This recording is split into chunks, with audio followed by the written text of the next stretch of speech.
बिस्मिल्लाहिर्रहमानिर्रहीम, अस्सलाम वालेकुम। इस वक्त आप लोग मेरे पीछे जो बिल्डोज़र चलता हुआ देख रहे हैं, यहाँ पे एक नई ज़मीन जो हम लोगों ने ली है और इसको हम इस वक्त बराबर करवा रहे हैं। ये सारे का सारा एरिया थल का एरिया बोला जाता है। यहाँ पे रेत के टीले दूर दूर तक आपको नज़र आएंगे, जिसकी वजह से एक आम इंसान समझ नहीं पाता कि यहाँ पे फार्मिंग हो सकती है या नहीं हो सकती।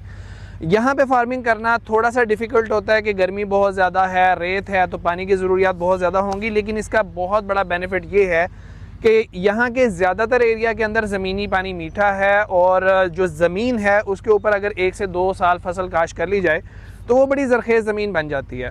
और सबसे बड़ी बात यह है कि यहाँ की ज़मीनें काफ़ी ज़्यादा सस्ती हैं। तो हमने एक नया प्रोजेक्ट शुरू किया, यहाँ पे ज़मीनें लेके ख़रीद के उनको हम डेवलप कर रहे हैं, अपनी फार्मिंग को यहाँ पे बढ़ा रहे हैं, क्योंकि हमारा जो एरिया है वहाँ पे ज़मीनों की कीमतें बहुत ज़्यादा ऊपर चली गई हैं। इतनी महंगी ज़मीनों के अंदर काश्तकारी करना उस तरह से पॉसिबल रहता नहीं है। अब हमने यहाँ पे 2 तरीके से काम शुरू किया हुआ है। एक तो हम लोग यहाँ पे ज़मीनें ख़रीद रहे हैं क्योंकि सस्ती हैं, वहाँ पे कुछ ज़मीन बेची, यहाँ पे अच्छी खासी ज़मीन आप ख़रीद सकते हैं। दूसरा ऑप्शन ये होता है कि यहाँ पे एक लंबे अरसे के लिए आप लोग ज़मीनें कम ठेके के अंदर आराम से ले सकते हैं। तो आज 16 जून को हमने यहाँ पे अपना पहला प्रोजेक्ट स्टार्ट कर लिया। ये गवर्नमेंट का बिल्डोज़र है जिसको मैंने बुक करवाया है। इसको बुक करवाने के 2 तरह से आपके ऊपर फ़ीस आयद होती है। पहली चीज़ ये कि इसके अंदर जितना भी डीज़ल इस्तेमाल होगा वो आपको अपने ख़र्चे से देना होता है। ये तकरीबन 13 लीटर 1 घंटे के अंदर खाता है।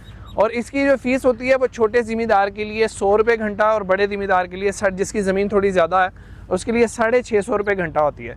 तो ये आज इसका पहला दिन है। हम लोगों ने डिसाइड ये किया है कि यहाँ पे फ़िलहाल 5 एकड़ के ऊपर लेवल करके यहाँ पे हम बैंगन लगाएंगे, आलू लगेगा। और इस इलाके की जो ट्रेडिशनल क्रॉप्स हैं जिनमें सबसे बड़ा नाम चने का है, और उसके बाद यहाँ पे मूंगफली की काश्त होगी। आने वाली वीडियोस के अंदर मैं दिखाऊंगा, उनके ट्रायल्स में यहाँ पे शुरू कर चुका हूँ, उसकी कैसी ग्रोथ है।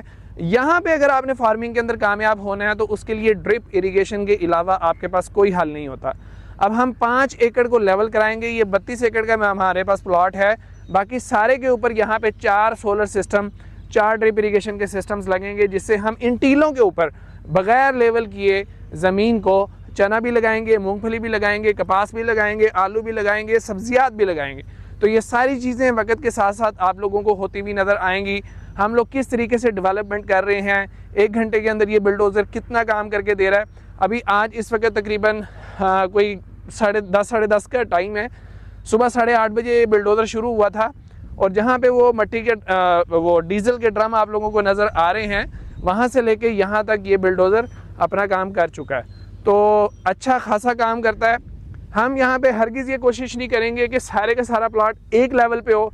हम 1 एकड़ को लेवल करेंगे, जिस लेवल पे भी होगा दूसरा एकड़ का लेवल उससे डिफरेंट हो सकता है।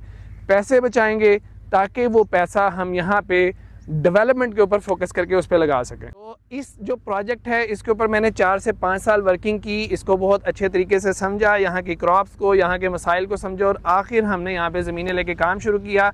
आने वाले वक्त के अंदर हम किस तरीके से डेवलपमेंट कर रहे हैं, हमें क्या सक्सेस मिल रही है, वो सारी की सारी वीडियोस आप लोग मेरे आयर फार्म चैनल पे भी देखेंगे। और एक और नया चैनल आयर फार्म एग्री डेवलपमेंट के नाम से हम लोग बनाएंगे। वहाँ पे सिर्फ थल से रिलेटेड या एग्री डेवलपमेंट से रिलेटेड वीडियोस जो सी हैं वो आप लोग देख सकेंगे।